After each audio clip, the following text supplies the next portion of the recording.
Consider this. A privately owned car can cost at least $10,000 a year. Yet for 95% of the time, it sits idle doing nothing, just slowly losing its value each and every day. Car sharing means you have use of a fleet of cars without the responsibilities that go along with owning a car. Buying or leasing a car, ongoing maintenance, gas, parking, and insurance.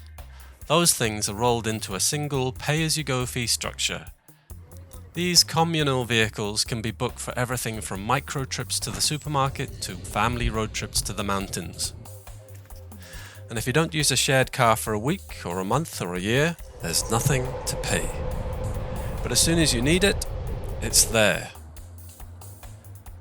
There are different models of car sharing, but for the purposes of this video, car sharing is not ride-hailing, taxis, carpooling, or renting, although renting has some similarities to car sharing.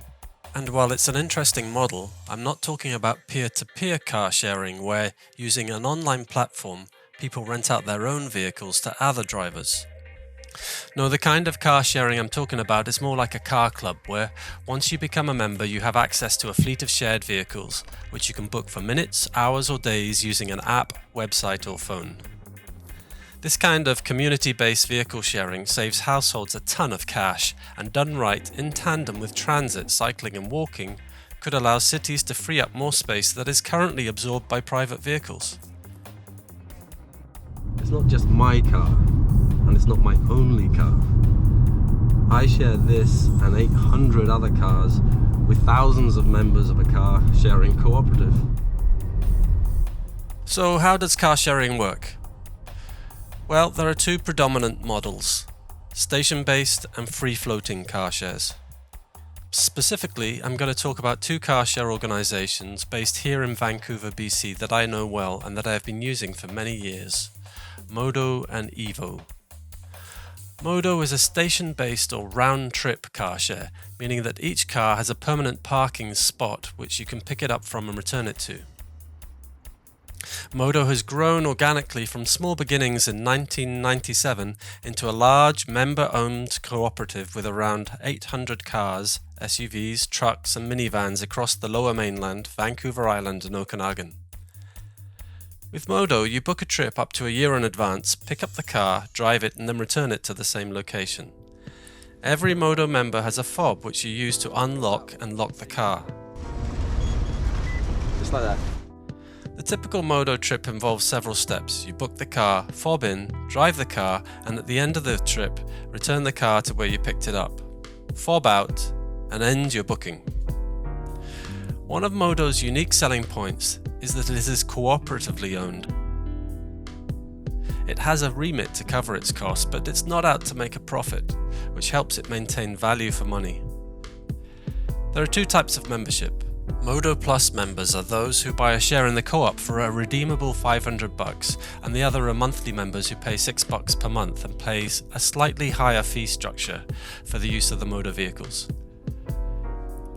Members' trip fees are based on a combination of hours and distance. So the hours used and the distance travelled, with invoices billed every month. The basic hourly rate for daily drive vehicles, the economy option, is $4 for Modo Plus members and $5 for monthly members, with a maximum charge of 12 hours per day. The kind of vehicles in this pricing tier are Toyota Prius, Honda Fit, Honda Civic, Toyota Corolla, Fiat 500, and zero-emissions vehicles like the Hyundai Kona Electric, Kia Soul Electric, the Hyundai Nexo Hydrogen, yes, a hydrogen car, and Nissan Leaf. If you need something bigger like a minivan, SUV or pickup truck, the hourly rate is an extra $2. And if you want something supersized for carrying cargo, then you're looking at paying another $5 over the basic rate. Modo's distance fees per trip are 40 cents per kilometre for the first 25 kilometres and then 28 cents per kilometre thereafter. You also pay a $1.50 per trip innovation fee. Evo is a free-floating car share organisation launched in March 2015 by the British Columbia Automobile Association. Evo is free to BCAA members and $35 to join for everyone else. Trip fees are based on the amount of time you use the car for. Evo just upped its fees literally days ago on the 3rd of March 2023. You now pay 49 cents per minute, $17.99 for an hour, and $104.99 for a day.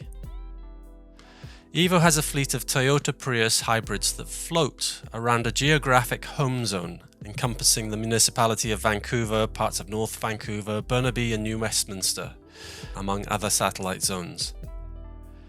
In 2021, Evo also opened up in the BC capital Victoria and now has a fleet of 125 shared cars there. Using the Evo app, you log in and tap on a map to reserve an available car. Reservation completed, you have 30 minutes to start your trip. You unlock the vehicle with the Evo chip card or app, drive it to your destination, and then having ended your trip, you can walk away. You just have to leave the car correctly parked in the Evo home zone. Evo has always pitched itself at those who like the great outdoors. It's in BC after all, which is why cars come with a roof rack that can carry 2 bicycles, skis or snowboards. Both car shares come with attractive parking privileges. These vary from municipality to municipality, but typically you can park for free in resident-only parking, and also it's free to park for a couple of hours in on-street metered parking spots. This is just one of the perks of car sharing in British Columbia, so there's no difference between the 2 car shares. So what's best, Evo or Modo? There's no clear, definitive answer to this perennial question. I'd argue that Evo and Modo are mutually compatible. Many long-time car share users, self included, are signed up with both. Sometimes it's easier to find an Evo car rather than a Modo, depending on where you are in the city. Sometimes you want to go one way, for example if there's no bus for 20 minutes, so you choose an Evo. Other times you want to take a longer trip with a bigger vehicle and Modo fits the bill. Evo allows for more spontaneity and freedom as you don't have to return the vehicle to its original parking point.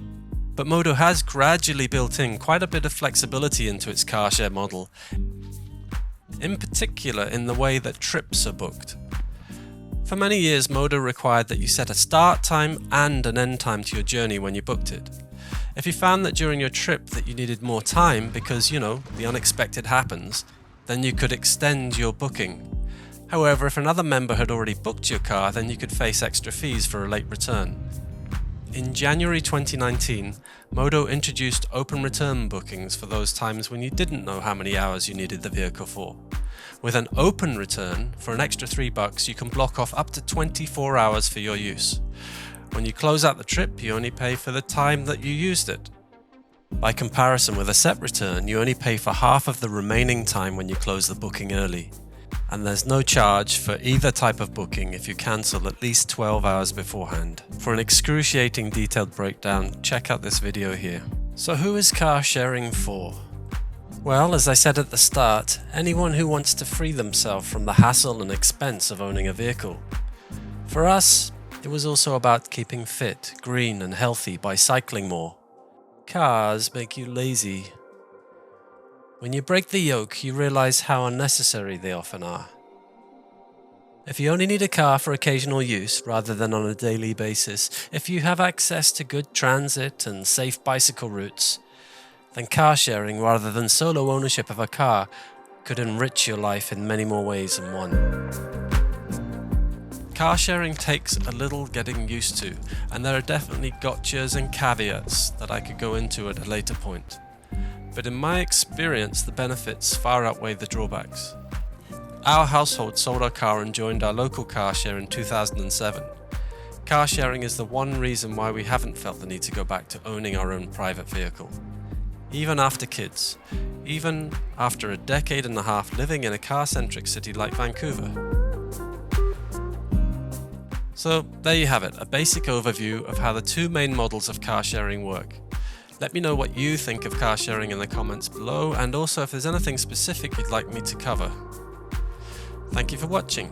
Please like the video, and if you'd like to follow me on further adventures into the world of car sharing and similar subjects, then hit the subscribe and the notifications buttons below.